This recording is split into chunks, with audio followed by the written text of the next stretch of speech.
meeting by alfredson, who couldn't be here today. So I'm trying to stand in. These are from these measurements that were done in the 3 different facilities, but actually here we only have data from KKH wind tunnel, wind tunnel, and the Melbourne wind tunnel. So they are designated. So this is KKH measurement at Melbourne, KKH measurement at KKH, Melbourne measurement at Melbourne, and Melbourne measurement at KKH. We have 2 groups measured in 2 wind tunnels, and we have profiles 3 from each measurement at 3 different Reynolds number, low, medium, and high, and these are RA theta. So and these are not exactly the same like average values of these. And they are distinguished between, they have different probe lengths. So for instance, KKH at Melbourne, they were around 15 or less for the 3 Reynolds numbers. Here we had KKH at KKH, where we changed the velocity from 20 to 30 to 40 meters per second increase, and the probe length was increased because we used the constant length, millimeter probe, whereas Melbourne, here at KKH, they decreased the probe length, so they kept it constant in viscous units. And in Melbourne, we are running 3 different X stations, but about the same phase windows. So now you can have the same hot wire and hot wire length. But actually, as you increase the Reynolds number, hot wire length, this is decreases as you go down. So you can see these are approximately double the ones that KKH used in Melbourne. And what I would like to present here, let's see how much I managed to do, is first a little bit about how we determine the wall, because we're going to do measurement close to the wall and compare different measurements. It's important to know that you are at a certain whitehouse position. Talk a little bit about what Ivan already talked about, namely the Reynolds number effects on the variance, and a little bit also on higher order moment, and then something on energy spectrum.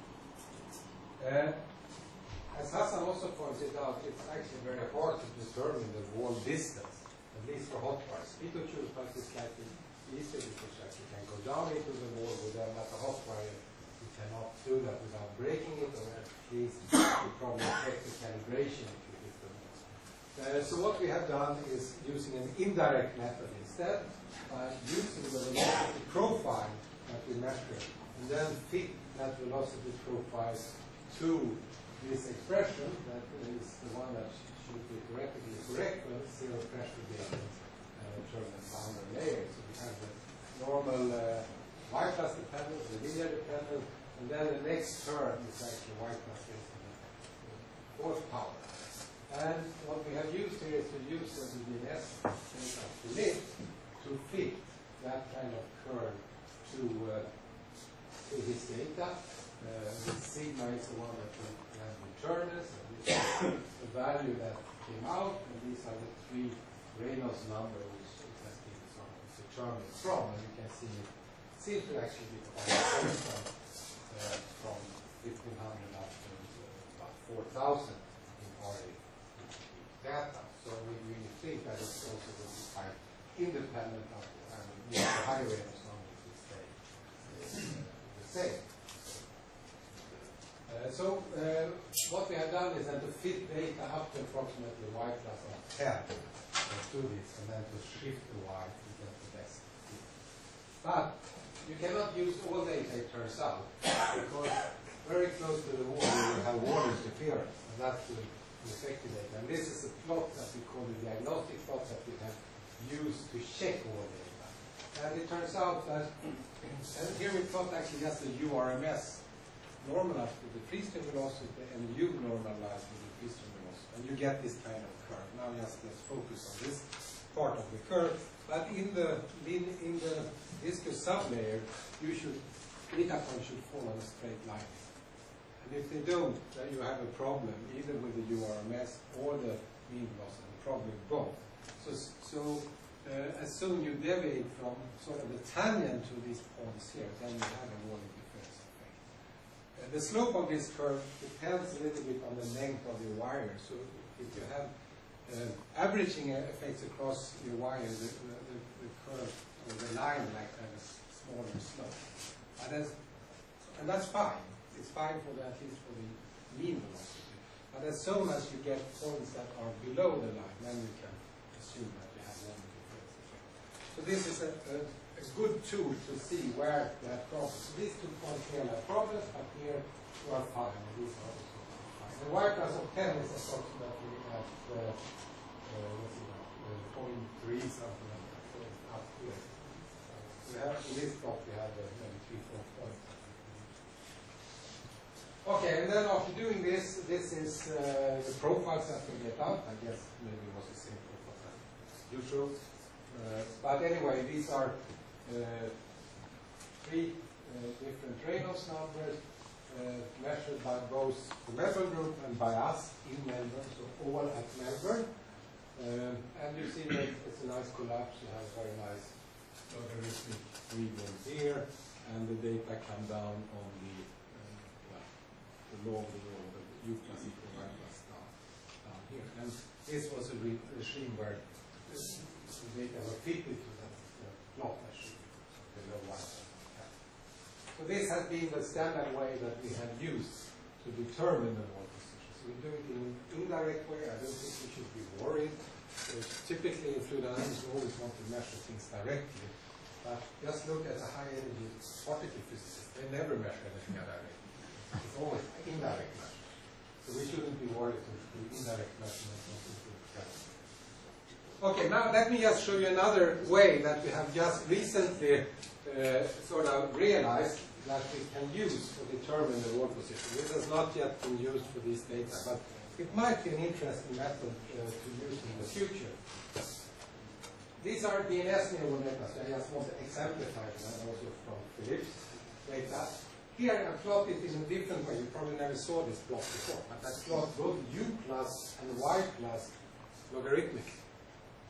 And of course, then our u plus equal to y plus will still be a straight line on the list to submate. But what I also plotted, these blue, the crosses here, are 80% first field of the PDF and 20%. And this is 80, 50, 20. And if we assume that the PDF in the near wall region is similar, then we will also get, or self-similar, then we will also get straight lines in that region. So we think that the PDF is just, as we go closer to the wall, it's just shrinking, but it's still self-similar.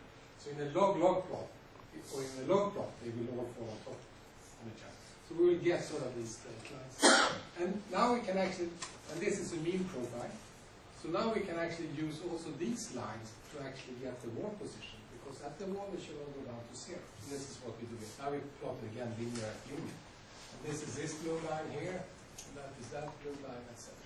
So we all can find the wall. Okay, for DNS it's not a big thing to find the wall, because that's absolutely fine.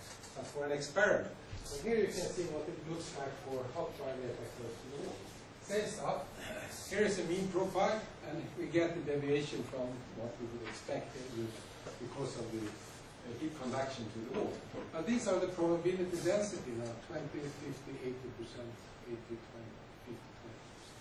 Like that. And you can see on the upper side, they are very nicely straight lines also here. Here you see the effect of the heat conduction to the wall. It's only seen in the lower part of the PDF, not in the upper part. So we can use the upper part of the PDF to actually find the wall position. And that's what we do here. Of course, these are not useful, as you can see. The mean profile is not useful. But these parts of the PDF actually collapses very nicely to the correct wall position. Or at least we can use it to determine it. So that's something that we just recently found out. Yeah, so might be useful in the future. Okay, let me just show you then some of the RMS data.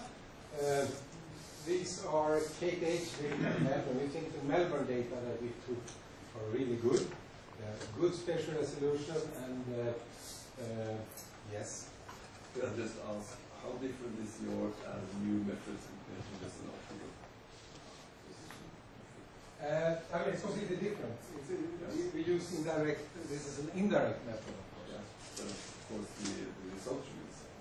The result should be the same, yes. And but if the optical method was reliable, but we are talking here about accuracy better than 10 microns. And it's very hard if you are inside a root tower, you have about maybe 1.5 meter, 1 meter from outside to where you do the measurements to get that kind of accuracy. We have not succeeded. So we think that this will give you a use of physics and what you measure, and you will actually get better accuracy. So what kind of accuracy can you reach? I mean, it really depends on accuracy measurement. So I cannot give you a definite answer. It depends on the boundary layer, velocity, some accuracy, calibrate the hotwire, etc. But how does this compare with the Venus estimate? 0.05 units, volume is 0.05 piece more.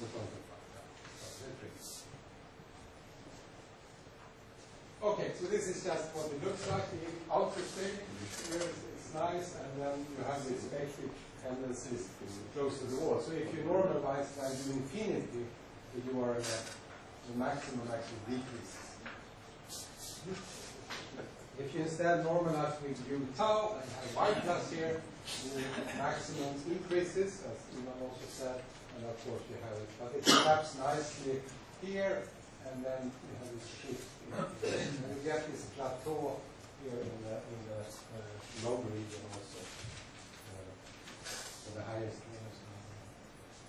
values. Now let's go through a few of these just so you can see the comparison. So these are both in the Melbourne tunnel at the same position, approximately the same Reynolds number but different hot wire lengths. And you can immediately see the effect of the hot wire length, that the maximum increases quite substantially, even though 25 is not very large. What many people use. This is a higher, the medium Reynolds number, same different 28 and 14, and the same difference. But you can see the maximum is approximately at the same place. And then for the highest Reynolds number, same difference more or less, but you have seen also that the plots are going out. So now if we look at the position of the maximum, when we have the maximum of the variance of u, and locate it not by looking at the point, which has the highest value, but actually fits the parabola to that, we can actually find that the maximum is approximately at y plus 15. And it's not a variation with Reynolds number, but a slight scatter between data. But for instance, the KPH and Melbourne data, they are really on this line on this side. And those is maybe the ones that we think are the most reliable. But the variation is not large. So at y plus 15, I think we could agree that that is most interesting. This might be a more interesting plot, because here we have all the data, different probe lengths, and we look at the maximum of URMS, normalized with u tau as function of the Reynolds numbers. So these are the three Reynolds numbers that we have, and there are two in tunnels, the tunnel and Melbourne. So for instance, look at the Melbourne data that KPH took with a small wire. These are these 3 points here. They are very nice and line. Increases with Reynolds number as we would expect. Now we can take the Melbourne and Melbourne data, so the same measurement position, same velocities, but with a longer hot wire, so approximately double the length of KP.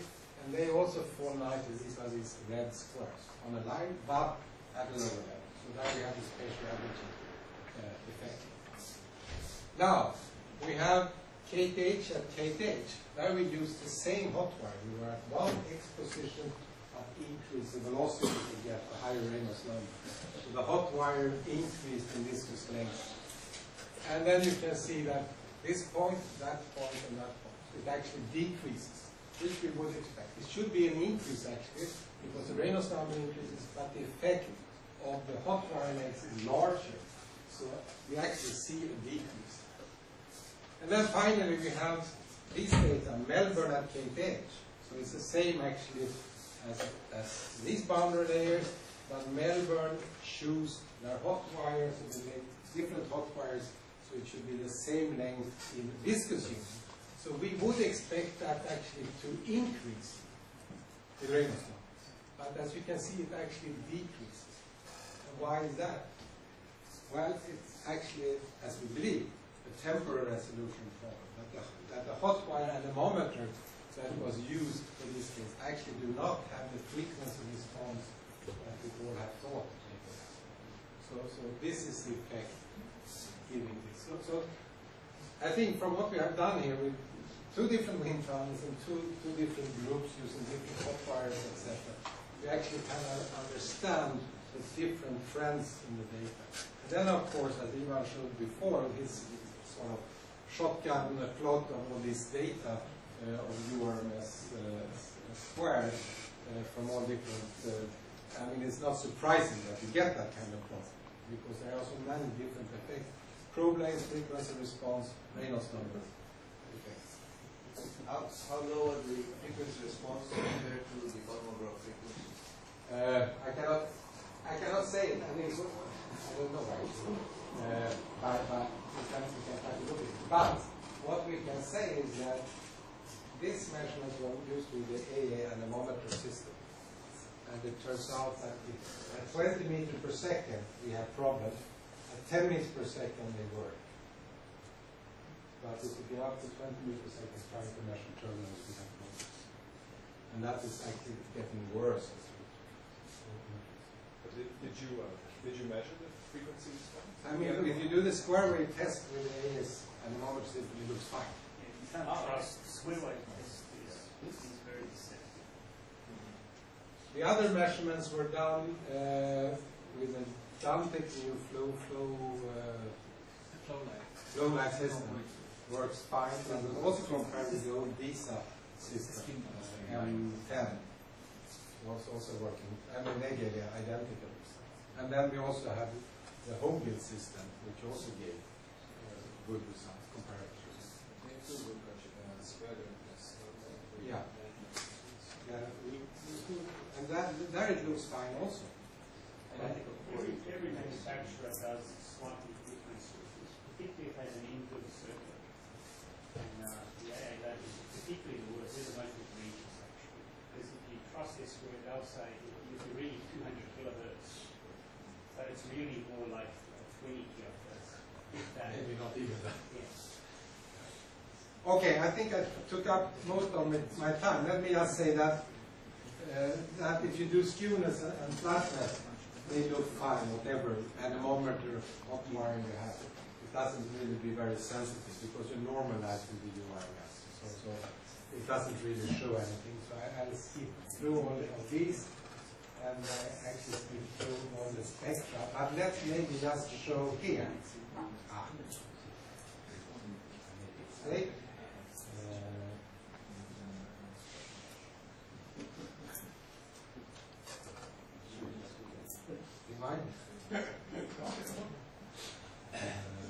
Let's go to the spectra here. So these are the same spectra that Ivan showed before, and I would like to show you just here is a comparison between the low Reynolds number Melbourne between the KTH measurements and the Melbourne, and I guess it looks very nice.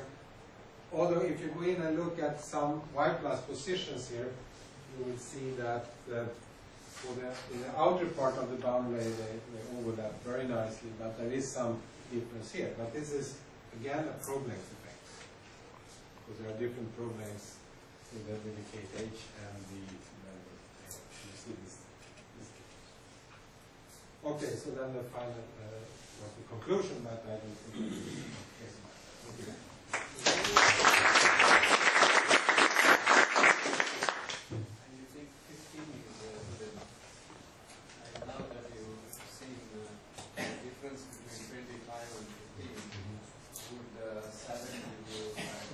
That would probably increase it a little bit more. I mean, but of course, it's probably some kind of logarithmic scale. But we also have these. I mean, now we have these nice DNS data that we can actually use to play around and do different type of averaging and see what happens. Yeah, even though you normalize by the intensity, I didn't understand your comment that the skewness and flatness, you know, if it's a frequency response problem, those should be, skewness and characteristics should be affected. Yeah, I mean they are to some extent, but it's not as obvious as for the RMS or variance. But of course, you can see small differences. For instance, the zero crossings of the skewness is affected a little bit by this. Is it in the right direction effect or wrong direction?